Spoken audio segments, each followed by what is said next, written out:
നമസ്കാരം. എല്ലാവർക്കും ഇന്നത്തെ ക്ലാസ്സിലേക്ക് സ്വാഗതം. SCRT പോലെ തന്നെ വിവിധ മത്സര പരീക്ഷകൾക്ക് വേണ്ടി തയ്യാറെടുക്കുന്ന ഉദ്യോഗാർത്ഥികൾ നിർബന്ധമായും പഠിച്ചിരിക്കേണ്ട പാഠഭാഗങ്ങളാണ് NCERT പാഠഭാഗങ്ങൾ. ഇന്നത്തെ ക്ലാസ്സിൽ NCERT 6ാം തരത്തിലെ സോഷ്യൽ സയൻസിലെ 1ാം അധ്യായമായ locating places on the earth എന്ന പാഠഭാഗത്തെക്കുറിച്ചാണ് നമ്മൾ ഡിസ്കസ് ചെയ്യാൻ പോകുന്നത്. ഈ അധ്യായത്തിൽ മാപ്പിനെ സംബന്ധിക്കുന്ന അടിസ്ഥാന കാര്യങ്ങൾ, അക്ഷാംശം, രേഖാംശം തുടങ്ങിയ വിവരങ്ങളെക്കുറിച്ചാണ് നമ്മൾ പഠിക്കാൻ പോകുന്നത്. അപ്പോൾ എല്ലാവർക്കും ക്ലാസ്സിലേക്ക് സ്വാഗതം. നമുക്ക് ക്ലാസ്സിലേക്ക് കടക്കാം. ആദ്യം തന്നെ ഒരു മാപ്പ് എന്താണെന്ന് നമുക്ക് നോക്കാം. ലളിതമായി പറഞ്ഞാൽ ഒരു സ്ഥലത്തിൻ്റെ പ്രതിനിധാന ചിത്രമാണ് മാപ്പ് അഥവാ ഭൂപടം. മാപ്പ് ഒരു വഴികാട്ടിയെ പോലെയാണ്. ഒരു കാര്യങ്ങൾ എവിടെയാണെന്ന് അവയിലേക്ക് എങ്ങനെ എത്തിച്ചേരണമെന്നും ഇത് കാണിക്കുന്നു. അല്ലെങ്കിൽ മാപ്പ് എന്നാൽ ഭൂമിയുടെയോ അല്ലെങ്കിൽ ഭൂമിയുടെ ഒരു നിശ്ചിത ഭാഗത്തിൻ്റെയോ ഉപരിതലത്തെ പരന്ന പ്രതലത്തിൽ ചെറുതാക്കി വരച്ചു വച്ചിരിക്കുന്ന ചിത്രമാണ്. മറ്റൊരു തരത്തിൽ പറഞ്ഞാൽ മുകളിൽ നിന്ന് നോക്കുമ്പോൾ ഒരു സ്ഥലം എങ്ങനെ ഇരിക്കുമെന്ന് മനസ്സിലാക്കാൻ സഹായിക്കുന്ന രേഖാചിത്രമാണ് മാപ്പ്. അപ്പോൾ മാപ്പ് എന്താണെന്ന് മനസ്സിലായല്ലോ. മാപ്പ് എന്ന് പറഞ്ഞാൽ വളരെ ചുരുക്കത്തിൽ പറഞ്ഞാൽ ഒരു സ്ഥലത്തിൻ്റെ പ്രതിനിധാന ചിത്രമാണ്. അല്ലെങ്കിൽ ഒരു സ്ഥലത്തിൻ്റെയോ അല്ലെങ്കിൽ ഭൂമിയുടെയോ ഒരു ഭാഗം അല്ലെങ്കിൽ ഭൂമിയെ തന്നെ ഒരു ഉപരിതലത്തിലെ പരന്ന പ്രതലത്തിൽ ചെറുതാക്കി വരച്ചു വെച്ചിരിക്കുന്ന ചിത്രത്തെയാണ് മാപ്പ് എന്ന് പറയുന്നത്. ഒരു കൂട്ടം ഭൂപടങ്ങളുടെ ശേഖരത്തെ നമുക്ക് അറ്റ്ലസ് എന്ന് പറയാം. അറ്റ്ലസ് നമ്മളെല്ലാവരും തന്നെ കണ്ടിട്ടുണ്ടാവും. സ്കൂൾ ക്ലാസ്സുകൾ തന്നെ നമുക്ക് ഏറെ പരിചിതമായിട്ടുള്ള കാര്യമാണല്ലോ അറ്റ്ലസ്. അടുത്തതായി മാപ്പുകളുടെ ടൈപ്സ് ഏതൊക്കെയാണെന്ന് നോക്കാം. പലതരം മാപ്പുകളുണ്ട്. പ്രധാനമായിട്ടും നമുക്ക് ഫിസിക്കൽ മാപ്പുകളുണ്ട്, പൊളിറ്റിക്കൽ മാപ്പുകളുണ്ട്, തീമാറ്റിക് മാപ്പുകളുണ്ട്. ഇനി ഇവ ഓരോന്നും എന്താണെന്ന് വിശദീകരിക്കാം. ഫിസിക്കൽ മാപ്പുകൾ അഥവാ ഭൗതിക ഭൂപടങ്ങൾ എന്നാൽ പർവ്വതങ്ങൾ, സമുദ്രങ്ങൾ, നദികൾ തുടങ്ങിയ ചില പ്രകൃതി സവിശേഷതകൾ കാണിക്കുന്ന ഭൂപടങ്ങളാണ്. അതായത് ഫിസിക്കൽ മാപ്പുകൾ എന്ന് പറഞ്ഞാൽ പർവ്വതങ്ങൾ, സമുദ്രങ്ങൾ, നദികൾ തുടങ്ങിയ പ്രകൃതി സവിശേഷതകൾ കാണിക്കുന്ന ഭൂപടങ്ങളാണ്. പൊളിറ്റിക്കൽ മാപ്പുകൾ എന്ന് പറയുമ്പോൾ രാഷ്ട്രീയ ഭൂപടങ്ങൾ. ഇവയാണ് രാജ്യങ്ങളുടെ അതിർത്തികൾ കാണിക്കുന്ന ഭൂപടങ്ങൾ അല്ലെങ്കിൽ സംസ്ഥാനങ്ങൾ, നഗരങ്ങൾ, അതിർത്തികൾ മുതലായവ രേഖപ്പെടുത്തിയിരിക്കുന്ന ഭൂപടങ്ങളാണ് പൊളിറ്റിക്കൽ മാപ്പുകൾ. നമ്മളെപ്പോഴും കാണുന്ന ഇന്ത്യയുടെ ഭൂപടം ഒരു പൊളിറ്റിക്കൽ മാപ്പാണ്. അടുത്തൊരു ടൈപ്പ് ഭൂപടമാണ് തീമാറ്റിക് ഭൂപടങ്ങൾ, അതായത് വിഷയാധിഷ്ഠിത ഭൂപടങ്ങൾ. ഇത് എന്തെന്നാൽ പ്രത്യേക വിഷയം അല്ലെങ്കിൽ സവിശേഷത മാത്രം കേന്ദ്രീകരിച്ച് വിവരങ്ങൾ നൽകുന്ന ഭൂപടമാണ് തീമാറ്റിക് ഭൂപടങ്ങൾ. പ്രത്യേക വിഷയം അല്ലെങ്കിൽ സവിശേഷത മാത്രം കേന്ദ്രീകരിച്ച് വിവരങ്ങൾ നൽകുന്ന ഭൂപടമാണ് തീമാറ്റിക് ഭൂപടങ്ങൾ. എക്സാമ്പിൾ ജനസംഖ്യാ ഭൂപടം, കാലാവസ്ഥാ ഭൂപടം. അപ്പോൾ നമ്മൾ 3 ടൈപ്പ് ഭൂപടങ്ങളെ പറ്റി പഠിച്ചു. ഏതൊക്കെയാണവ? ഫിസിക്കൽ മാപ്പുകൾ, പൊളിറ്റിക്കൽ മാപ്പുകൾ ആൻഡ് തീമാറ്റിക് മാപ്പുകൾ. ഇനി മാപ്പുകളുടെ ഘടകത്തെ പറ്റിയാണ് നമ്മൾ പഠിക്കാൻ പോകുന്നത്. കൃത്യമായി ഭൂപടം വായിക്കാനും മനസ്സിലാക്കാനും നമ്മളെ സഹായിക്കുന്നത് മാപ്പിൻ്റെ ഘടകങ്ങളാണ്. പ്രധാനമായിട്ടും 3 ഘടകങ്ങളെ പറ്റിയാണ് നമ്മൾ ഈ അധ്യായത്തിൽ പഠിക്കുന്നത്. അവ ഏതാണെന്ന് നോക്കാം. പ്രധാനമായും 3 ഘടകങ്ങളാണ് മാപ്പിനുള്ളത്. അവ ഏതാണെന്ന് നോക്കാം. ദൂരം, ദിശ, ചിഹ്നങ്ങൾ അഥവാ ഡിസ്റ്റൻസ്, ഡയറക്ഷൻ ആൻഡ് സിംബൽസ്. ഇനി ഓരോന്നും എന്താണെന്ന് നോക്കാം. ദൂരം എന്നതുകൊണ്ട് സൂചിപ്പിക്കുന്നത് ഭൂമിയിലെ വലിയ ദൂരങ്ങളെ ചെറുതാക്കി മാപ്പിൽ വരയ്ക്കാനാണ്. ഇതിനായി നമ്മൾ സ്കെയിൽ ഉപയോഗിക്കുന്നു. അതായത് ഭൂമിയിലെ യഥാർത്ഥ ദൂരത്തെ നമുക്ക് അതുപോലെ തന്നെ ഒരു മാപ്പിൽ അടയാളപ്പെടുത്താൻ കഴിയുമോ? ഇല്ല. അതിന് പകരമാണ് സ്കെയിൽ ഉപയോഗിച്ച് മാപ്പിൽ ദൂരം സൂചിപ്പിക്കുന്നത്. കുറച്ചുകൂടി ലളിതമായി പറഞ്ഞാൽ ഭൂപടത്തിലെ 2 സ്ഥലങ്ങൾ തമ്മിലുള്ള ദൂരവും ഭൂമിയിലെ അവ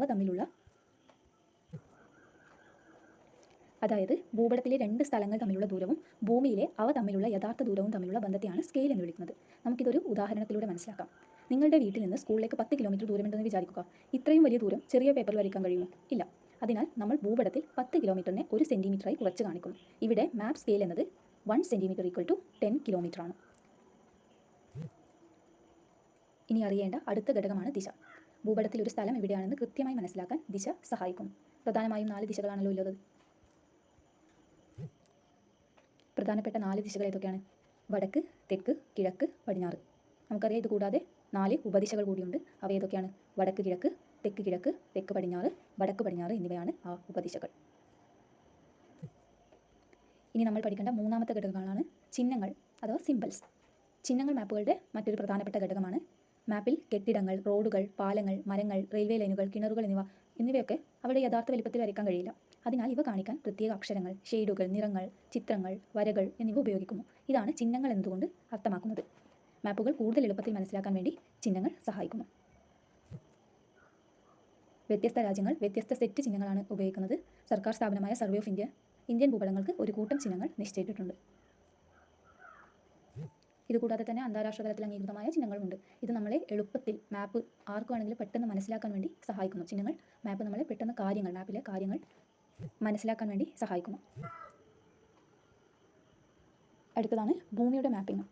ഭൂമിയുടെ ആകൃതി എന്താണ്? ഭൂമിയുടെ ആകൃതി ഏകദേശം ഒരു ഗോളാകൃതിയാണ്, നമുക്കറിയാം അല്ലേ? അപ്പോൾ ഗോളാകൃതിയിലുള്ള ഒരു വസ്തുവിനെ നമുക്ക് ഒരു പരന്ന പേപ്പറിൽ കൃത്യമായിട്ട് പ്രതിനിധീകരിക്കാൻ കഴിയുമോ? പറ്റൂല. അപ്പോൾ ഭൂമിയുടെ ഉപരിതലം കൃത്യമായി രേഖപ്പെടുത്തുന്നതിനെയാണ് എർത്ത് മാപ്പിംഗ് എന്ന് വിളിക്കുന്നത്.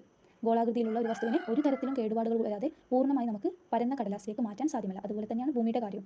എക്സാമ്പിൾ ഒരു ഓറഞ്ചിൻ്റെ തൊലി പൊളിച്ച് അത് പരത്താൻ നോക്കിയാൽ, ഒരു പേപ്പറിൽ പരത്താൻ നോക്കിയാൽ അത് പലയിടത്തായി കീറിപ്പോകും. അതുപോലെ തന്നെയാണ് ഭൂമിയുടെ കാര്യം. കാരണം ഭൂമിയുടെ യഥാർത്ഥ ആകൃതി എന്താണ്? ഒരു ഗോളാകൃതിയാണ്. അതിനാൽ ഭൂമിയുടെ ഏറ്റവും കൃത്യമായ മാതൃകയായി നമ്മൾ ഗ്ലോബ് ഉപയോഗിക്കുന്നു. ഭൂമിയുടെ യഥാർത്ഥ ഗോളാകൃതിയും ഭൂഖണ്ഡങ്ങളുടെയും സമുദ്രങ്ങളുടെയും കൃത്യമായ വലിപ്പവും യാതൊരു മാറ്റവുമില്ലാതെ ഗ്ലോബിൽ കാണാം. അപ്പോൾ ഭൂമിയുടെ ഏറ്റവും കൃത്യമായ മാതൃക ഏതാണ്? അത് ഗ്ലോബാണ്. ഇനി നമുക്ക് കോർഡിനേറ്റ് സിസ്റ്റത്തെക്കുറിച്ച് പഠിക്കാം. നമ്മളെല്ലാവരും ഗൂഗിൾ മാപ്സ് ഒക്കെ ഉപയോഗിക്കുന്ന ആൾക്കാരാണ്. എങ്ങനെയാണ് ഗൂഗിൾ മാപ്പ് കൃത്യമായി സ്ഥലം നിർണ്ണയിക്കുന്നതെന്നറിയോ? ഇത് നമുക്കൊരു ചെസ് ബോർഡിന് ഉദാഹരണമായിട്ട് കൃത്യമായിട്ട് മനസ്സിലാക്കാൻ പറ്റും. നമ്മളെല്ലാവരും ചെസ് ബോർഡ് കണ്ടിട്ടുണ്ടല്ലോ. ചെസ് ബോർഡിൽ 2 ടൈപ്പ് ലൈൻസ് ഉണ്ട്. ഹൊറിസോണ്ടലായിട്ട് ലൈൻസ് പോകുന്നുണ്ട്, അതുപോലെ തന്നെ വെർട്ടിക്കലായിട്ടും ലൈൻസ് ഉണ്ട്. നമ്മൾ ഈ ഹൊറിസോണ്ടലായിട്ടുള്ള ലൈന് നമ്പേഴ്സ് കൊടുക്കുന്നു, 1 to 8 വരെ നമ്പേഴ്സ് കൊടുക്കുന്നു നാളേക്കോ. വെർട്ടിക്കൽ ലൈൻസിനെ ആൽഫബറ്റ്സ് കൊണ്ടും സൂചിപ്പിക്കുന്നു. നമുക്ക് ഈ 2 ഘടകങ്ങൾ വെച്ച് അതിലെ ഓരോ ചെസ് കരുവിൻ്റെയും സ്ഥാനം കൃത്യമായിട്ട് നിർണ്ണയിക്കാൻ കഴിയും. ഇതുപോലെ തന്നെ നമുക്ക് ഭൂമിയിലെ ഓരോ വസ്തുവിൻ്റെയും ഓരോ സ്ഥലത്തിൻ്റെയും സ്ഥാനം 2 കാര്യങ്ങൾ വെച്ചിട്ട് നിർണ്ണയിക്കാൻ കഴിയും. ഇതാണ് കോർഡിനേറ്റുകളുടെ സിസ്റ്റം എന്നറിയപ്പെടുന്നത്. 2 കോർഡിനേറ്റ് ആണുള്ളത്. ഏതൊക്കെയാണ്? ലാറ്റിറ്റ്യൂഡ്സ് ആൻഡ് ലോഞ്ചിറ്റ്യൂഡ്സ്, അതായത് അക്ഷാംശവും രേഖാംശവും. എന്താണ് അക്ഷാംശ രേഖകൾ എന്ന് നോക്കാം. അക്ഷാംശം എന്നാൽ ഭൂമിയുടെ മധ്യഭാഗത്തു നിന്നും വടക്കോട്ടോ തെക്കോട്ടോ ഉള്ള ഒരു സ്ഥലത്തിൻ്റെ ദൂരത്തെ സൂചിപ്പിക്കുന്ന കോണളവാണ്. ഭൂഗോളത്തിന് മുകളിലൂടെ കിഴക്ക് മുതൽ പടിഞ്ഞാറ് വരെ തിരശ്ചീനമായി വരച്ചിരിക്കുന്ന സാങ്കല്പിക രേഖകളാണ് അക്ഷാംശ രേഖകൾ. ഏറ്റവും പ്രധാനപ്പെട്ട അക്ഷാംശ രേഖ 0 ഡിഗ്രിയിൽ കിടക്കുന്ന ഭൂമധ്യരേഖയാണ്. ഏറ്റവും പ്രധാനപ്പെട്ട അക്ഷാംശ രേഖ ഏതാണ്? ഭൂമധ്യരേഖ. ഭൂമധ്യരേഖ എന്നാൽ 0 ഡിഗ്രിയാണ്. ഭൂമധ്യരേഖയാണ് ഭൂമിയെ വടക്കേ അർദ്ധഗോളം, അതായത് നോർത്തേൺ ഹെമിസ്ഫിയർ എന്നും തെക്കേ അർദ്ധഗോളം, അതായത് സദേൺ ഹെമിസ്ഫിയർ എന്നും രണ്ടായി തിരിക്കുന്നത്. ഭൂമധ്യരേഖയ്ക്ക് സമാന്തരമായി വരയ്ക്കുന്ന വൃത്തരേഖകളുണ്ട്. ഇവ സമാന്തര രേഖകൾ എന്നറിയപ്പെടുന്നു. ഒരു ഗ്ലോബിൽ കുറുകെ കാണുന്ന വരകളാണ് അക്ഷാംശ രേഖകൾ.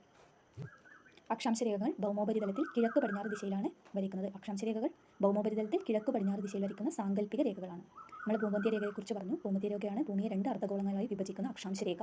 ഭൂമധ്യരേഖയുടെ തെക്ക് സ്ഥിതി ചെയ്യുന്ന അർദ്ധഗോളമാണ് ദക്ഷിണാർദ്ധഗോളം. ഭൂമധ്യരേഖയുടെ വടക്ക് സ്ഥിതി ചെയ്യുന്ന അർദ്ധഗോളമാണ് ഉത്തരാർദ്ധഗോളം. ഭൗമോപരിതലത്തിലെ സ്ഥലങ്ങളുടെ സ്ഥാനം നിർണ്ണയിക്കുവാനും ദിശ, കാലാവസ്ഥ എന്നിവ അറിയാനും ഉപയോഗിക്കുന്ന രേഖകളാണ് അക്ഷാംശ രേഖകൾ. അക്ഷാംശ രേഖകൾ എന്തിനാണ് ഉപയോഗിക്കുന്നത്? ഭൗമോപരിതലത്തിലെ സ്ഥലങ്ങളുടെ സ്ഥാനം നിർണ്ണയിക്കാൻ, ദിശ അറിയാൻ, കാലാവസ്ഥ എന്നിവ അറിയാനും ഉപയോഗിക്കുന്ന രേഖകളാണ് അക്ഷാംശ രേഖകൾ.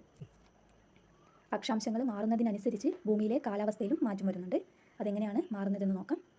ഭൂമധ്യരേഖയ്ക്ക് ചുറ്റുമുള്ള പ്രദേശം ഇവിടെ പൊതുവെ കടുത്ത ചൂടായിരിക്കും. ഇതറിയപ്പെടുന്നത് ഉഷ്ണമേഖല അഥവാ ടോറിഡ് സോൺ എന്നാണ്. ഭൂമധ്യരേഖയിൽ നിന്നും ധ്രുവങ്ങളിലേക്ക് പോകുന്തോറും കാലാവസ്ഥ മിതമായി മാറുന്നു. ഈ സോൺ അറിയപ്പെടുന്നത് ടെമ്പറേറ്റ് സോൺ അഥവാ മിതശീതോഷ്ണ മേഖല എന്നാണ്. ധ്രുവങ്ങൾക്കടുത്തുള്ള പ്രദേശം എപ്പോഴും തണുത്തുറഞ്ഞ അവസ്ഥയായിരിക്കും. ഇതാണ് ശീതമേഖല അഥവാ ഫ്രിജിഡ് സോൺ. ഏതൊക്കെയാണ് 3 കാലാവസ്ഥാ മേഖലകൾ? Torrid zone, temperate zone, frigid zone. അക്ഷാംശവുമായി ബന്ധപ്പെട്ട് കാലാവസ്ഥയിൽ വരുന്ന മാറ്റങ്ങളാണ് ഇതിലൂടെ പറയുന്നത്.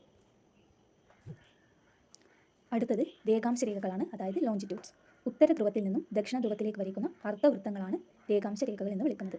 അതായത് 2 ധ്രുവങ്ങളെ തമ്മിൽ ബന്ധിപ്പിച്ച് വരയ്ക്കുന്ന രേഖകളാണ് രേഖാംശ രേഖകൾ.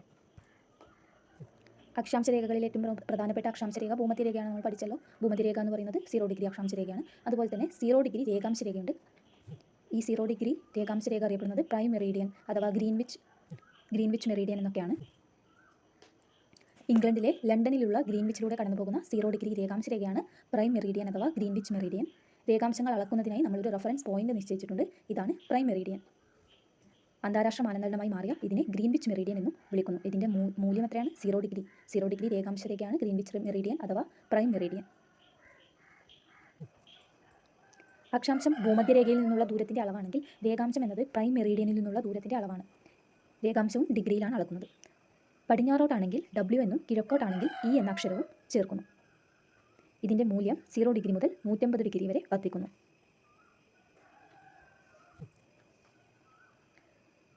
മറ്റൊരു ഇമ്പോർട്ടൻ്റ് ആയിട്ടുള്ള കാര്യമാണ് 150 ഡിഗ്രി വെസ്റ്റ് രേഖാംശ രേഖ, 150 ഡിഗ്രി ഈസ്റ്റ് രേഖാംശ രേഖ. രണ്ടും ഒരു രേഖാംശ രേഖ തന്നെയാണ്. അതുകൊണ്ട് ഈ രേഖാംശം വെറും 150 ഡിഗ്രി എന്ന് മാത്രമാണ് രേഖപ്പെടുത്തുന്നത്. മറ്റ് രേഖാംശ രേഖകളോടൊപ്പം W അല്ലെങ്കിൽ E എന്ന അക്ഷരം, അതായത് വെസ്റ്റ് ഓർ ഈസ്റ്റ് എന്ന് സൂചിപ്പിക്കുന്നതിന് രേഖപ്പെടുത്താറുണ്ട്. പക്ഷേ 150 ഡിഗ്രി രേഖാംശ രേഖ എന്നത് ഈസ്റ്റ്, വെസ്റ്റ് എന്നിങ്ങനെ സൂചിപ്പിക്കാറില്ല. 150 ഡിഗ്രി എന്ന് മാത്രമാണ് അടയാളപ്പെടുത്താറ്.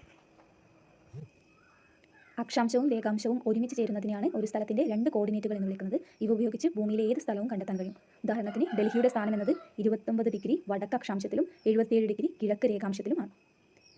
മറ്റൊരു കാര്യം എന്തെന്നാൽ യൂറോപ്യന്മാർ ഗ്രീൻവിച്ച് ലൈൻ കണ്ടെത്തുന്നതിന് നൂറ്റാണ്ടുകൾക്ക് മുമ്പ് തന്നെ ഇന്ത്യക്ക് സ്വന്തമായിട്ട് ഒരു പ്രൈം മെറീഡിയൻ ഉണ്ടായിരുന്നു. അത് മധ്യ ഇന്ത്യയിലെ ഉജ്ജയിനിയിലൂടെയാണ് കടന്നുപോയിരുന്നത്. പ്രശസ്ത ജ്യോതിശാസ്ത്രജ്ഞനായ വരാഹമിഹിരൻ ഇവിടെയാണ് ഗവേഷണം നടത്തിയിരുന്നത്. അതായത് ഇന്ത്യക്ക് സ്വന്തമായിട്ട് നൂറ്റാണ്ടുകൾക്ക് മുമ്പ് ഒരു പ്രൈം മെറിഡിയൻ ഉണ്ടായിരുന്നു. അത് ഉജ്ജയിനിലൂടെയാണ് കടന്നുപോയത്. ഭൂമധ്യരേഖ ഭൂമിയെ രണ്ടായി വിഭജിക്കുന്നു നമ്മൾ പറഞ്ഞു. ഭൂമധ്യരേഖ ഭൂമിയെ 2 അർദ്ധഗോളങ്ങളായിട്ട് വിഭജിക്കുന്നുണ്ട്. ഉത്തരാർദ്ധഗോളവും ദക്ഷിണാർദ്ധഗോളവുമായിട്ട് വിഭജിക്കുന്നുണ്ട്. അതുപോലെ തന്നെ പ്രൈം മെറിഡിയനും ഭൂമിയെ 2 അർദ്ധഗോളങ്ങളായിട്ട് 2 ഭാഗമായിട്ട് വിഭജിക്കുന്നുണ്ട്. കിഴക്കൻ അർദ്ധഗോളവും പടിഞ്ഞാറൻ അർദ്ധഗോളവും. ഭൂമധ്യരേഖകൾ കാലാവസ്ഥയെ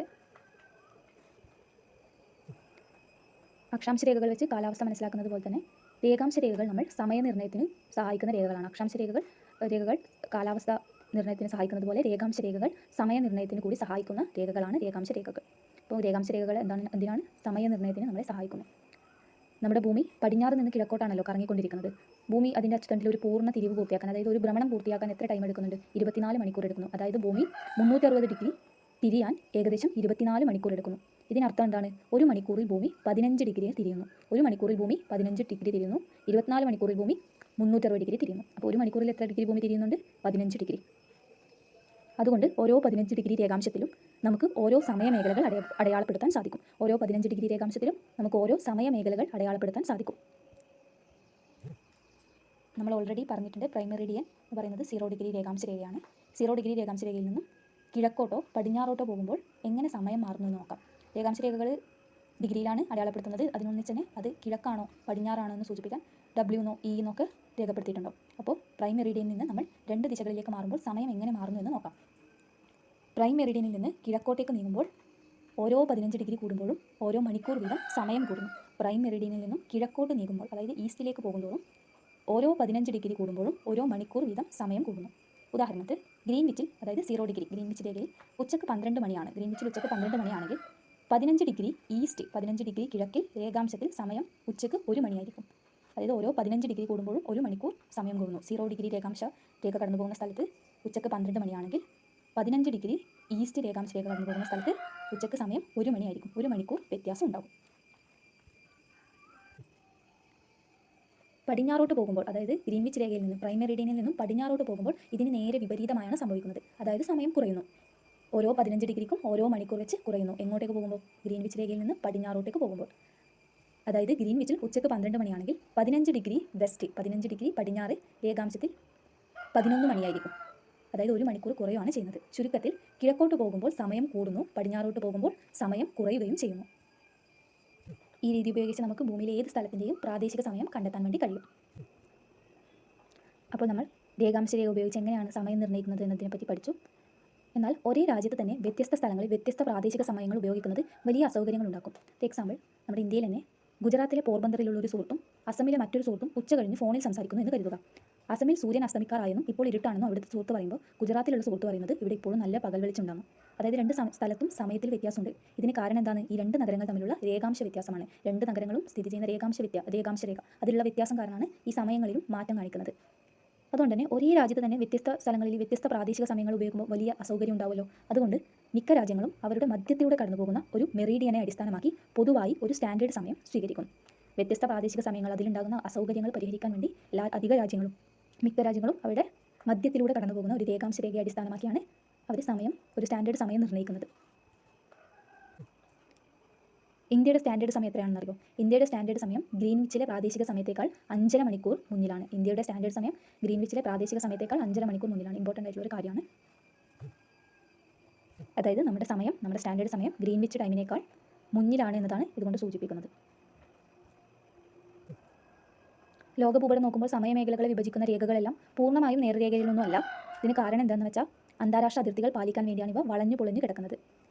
ചില രാജ്യങ്ങളിൽ എഴുതിയ സംഖ്യകൾ പോസിറ്റീവ് ചിഹ്നമാണെങ്കിൽ അവരുടെ സ്റ്റാൻഡേർഡ് സമയം പ്രൈം മെറിഡിയനിൽ നിന്നും മണിക്കൂറുകൾ കൂട്ടിച്ചേർക്കണമെന്നാണ് ഉദ്ദേശിക്കുന്നത്. നെഗറ്റീവ് ചിഹ്നമാണ് അതിന് ആ സംഖ്യയോടൊപ്പം ഉള്ളതെങ്കിൽ മണിക്കൂറുകൾ കുറയ്ക്കണമെന്നാണ് അത് ഉദ്ദേശിക്കുന്നത്. നമ്മൾ പറഞ്ഞു അധിക രാജ്യങ്ങളും മധ്യത്തിലൂടെ കടന്നു പോകുന്ന രേഖാംശ രേഖയാണ് അവരുടെ സമയം നിർണ്ണയിക്കുന്നതിന് ആശ്രയിക്കുന്നതെന്ന് പറഞ്ഞു. എന്നാൽ എല്ലാ രാജ്യങ്ങൾക്കും ഒരൊറ്റ സമയമേഖലയല്ല ഉള്ളത്. റഷ്യ, കാനഡ, US പോലുള്ള വലിയ രാജ്യങ്ങളുണ്ട്. അവിടെ ഒന്നിലധികം സ്റ്റാൻഡേർഡ് സമയങ്ങൾ അവരുണ്ട്, ഒന്നിലധികം സമയമേഖലകൾ അവർക്കുണ്ട്. റഷ്യ, കാനഡ, US പോലെ പടിഞ്ഞാറ് മുതൽ കിഴക്ക് വരെ വളരെ വിശാലമായിട്ടുള്ള രാജ്യങ്ങൾക്ക് അവർക്ക് ഒരൊറ്റ സമയരേഖ നിലനിർത്താൻ കഴിയില്ല. അതുകൊണ്ട് തന്നെ USAക്ക് 6 സമയമേഖലകളുണ്ട്, റഷ്യക്ക് 11 സമയമേഖലകളുണ്ട്. അതായത് നിങ്ങൾ കിഴക്ക് നിന്ന് പടിഞ്ഞാറോട്ട് റഷ്യയിലൂടെ നീളത്തിൽ യാത്ര ചെയ്യുകയാണെങ്കിൽ പ്രാദേശിക സമയവുമായി പൊരുത്തപ്പെടുന്നതിന് നിങ്ങളുടെ വാച്ച് 10 തവണ റീസെറ്റ് ചെയ്യേണ്ടി വരും. നമ്മൾ 0 ഡിഗ്രി രേഖാംശ രേഖ ഏതാണെന്ന് പഠിച്ചു, ഗ്രീൻവിച്ച് രേഖയാണ്. അതുപോലെ തന്നെ രേഖാംശ രേഖ 0 ഡിഗ്രി മുതൽ 150 ഡിഗ്രി വരെ ഉണ്ടെന്ന് പറഞ്ഞു. 150 ഡിഗ്രി രേഖാംശ രേഖയുടെ പേരാണ് ഇന്റർനാഷണൽ ഡേറ്റ് ലൈൻ, അന്താരാഷ്ട്ര ദിനാങ്ക രേഖ. 150 ഡിഗ്രി രേഖാംശ രേഖ അറിയപ്പെടുന്നത് അന്താരാഷ്ട്ര ദിനാങ്ക രേഖ എന്നാണ്. ഇനി 150 ഡിഗ്രി രേഖാംശ രേഖ, അതായത് അന്താരാഷ്ട്ര ദിനാങ്ക രേഖ മുറിച്ച് കടക്കുമ്പോൾ സമയത്തിലുണ്ടാകുന്ന വ്യത്യാസം എന്താണെന്ന് നോക്കാം. നിങ്ങൾ അന്താരാഷ്ട്ര ദിനാങ്ക രേഖ മുറിച്ച് കടന്ന് കിഴക്കോട്ട് സഞ്ചരിക്കുകയാണെങ്കിൽ ഒരു ദിവസം കുറയ്ക്കണം, അതായത് തിങ്കളാഴ്ചയിൽ നിന്ന് ഞായറാഴ്ചയിലേക്ക് മാറ്റണം. കിഴക്കോട്ട് അന്താരാഷ്ട്ര ദിനാങ്ക രേഖ മുറിച്ച് കടന്ന് കിഴക്കോട്ട് സഞ്ചരിക്കുകയാണെങ്കിൽ ഒരു ദിവസം കുറയ്ക്കണം. ഇനി പടിഞ്ഞാറോട്ട് യാത്ര ചെയ്യുമ്പോൾ ഒരു ദിവസം കൂട്ടിച്ചേർക്കണം, അതായത് ഞായറാഴ്ചയിൽ നിന്ന് തിങ്കളാഴ്ചയിലേക്ക്. കിഴക്കോട്ട് സഞ്ചരിക്കുകയാണെങ്കിൽ ഒരു ദിവസം കുറയ്ക്കണം, പടിഞ്ഞാറോട്ടാണ് അന്താരാഷ്ട്ര ദിനാങ്ക രേഖ മുറിച്ച് കടന്ന് യാത്ര ചെയ്യുന്നതെങ്കിൽ ഒരു ദിവസം കൂട്ടിച്ചേർക്കണം.